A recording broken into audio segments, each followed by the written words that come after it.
Yeah, you wouldn't be here if you didn't, but I just want to mention something that I know you understand, which is that right now, this fall of 2025, Virginia is pretty much the center of the political universe.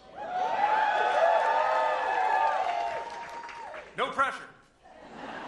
This election, which is of course so important for the Commonwealth, is also so important for the country.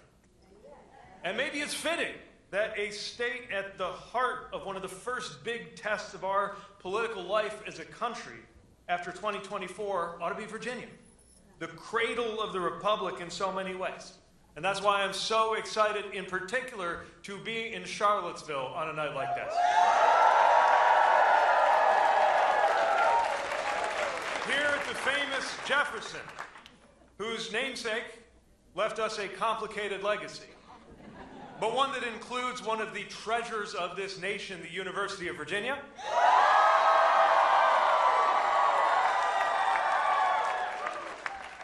And also the following words written more than 200 years ago. Our government is now taking so steady a course as to show by what road it will pass to destruction, to wit, consolidation of power first, and then corruption, its necessary consequence. Sometimes some of these unprecedented things we're worried about might be just a little more precedented than we realize. Consolidation of power, and then corruption. Now, time out. We witness the consolidation of power over everything from the government itself to law firms to late-night television comedy, even to academia, in ways and at levels not seen in the 249 years of the American experiment. And I must say that I hope and trust that this and every university will continue to be prepared to take a stand for American values.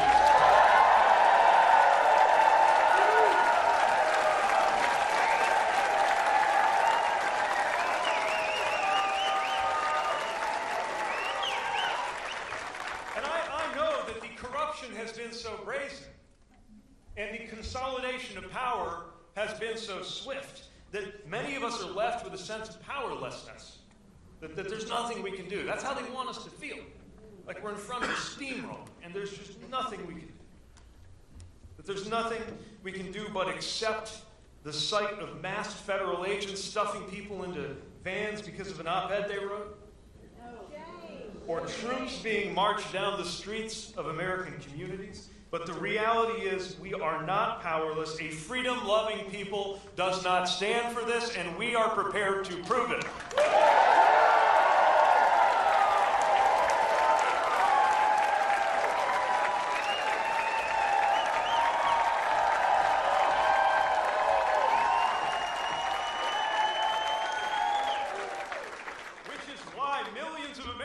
Just a few days ago rose up in more than 2,000 places across America to say, just as our founders did, that a free people vows to no king. But you get to do something that many of those marchers in hundreds of communities wish that they could do at this moment in this season, and that is vote for the leadership that we want.